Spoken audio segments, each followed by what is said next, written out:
Data entry. यहाँ पर दो वर्ड हैं, डेटा एंट्री यानी कि डेटा की एंट्री करना।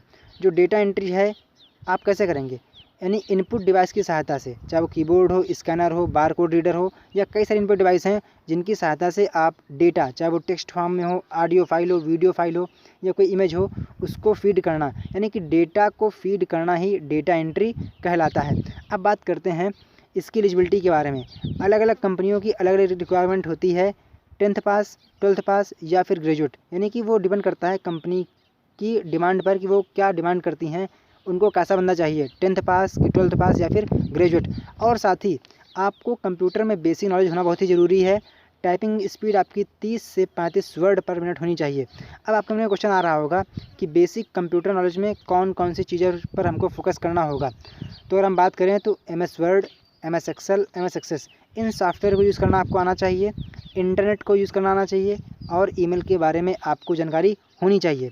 इसके अलावा आपको हिंदी और इंग्लिश में भी नॉलेज होना चाहिए, क्योंकि कभी कभी क्या होता है कि आपके पास कुछ ऐसे वर्ड होते हैं हिंदी में जिनको इंग्लिश में लिखना होता है, तो उस केस में इंग्लिश की बहुत इंपॉर्टेंस होती है।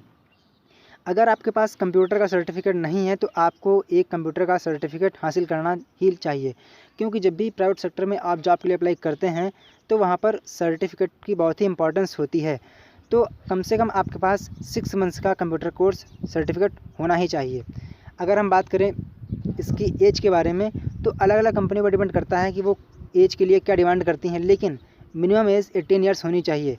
अगर आप डेटा एंट्री में स्कोप चाहते हैं तो आप गवर्नमेंट या प्राइवेट सेक्टर में भी जॉब कर सकते हैं। CHSL हो गया, CPO हो गया, UPPSC हो गया, UPSC हो गया, पुलिस हो गया, ठीक है। कई सारी गवर्नमेंट वैकेंसीज़ हैं जहां पर डेटा एंट्री ऑपरेटर के लिए वैकेंसीज निकलती हैं। इसके अलावा आप घर बैठे ऑनलाइन वर्क कर सकते हैं। कई सारी वेबसाइट्स आपको घर बैठे डेटा एंट्री करने का मौका देती हैं और आप उससे अच्छी खासी अर्निंग कर सकते हैं। अब बात करते हैं कि एक डेटा एंट्री ऑपरेटर को क्या करना होता है। तो जो वो कंपनी होती है उस कंपनी का डेटा फीड करना, उसको अपडेट करना, उसको सेंड करना, या फिर उस कंपनी की जो फाइल्स होती हैं उनसे उनका डेटा कंप्यूटर पर फीड करना या उनके सर्वर पर फीड करना। इसके अलावा फॉर्म फिल करना या फिर हैंड रिटन जो भी डॉक्यूमेंट्स होते हैं उनको उनके सर्वर पर अपलोड करना, PDF से कंटेंट को डेटा फीड करना। तो ये सारे कई कार्य होते हैं जो एक डेटा एंट्री ऑपरेटर करता है।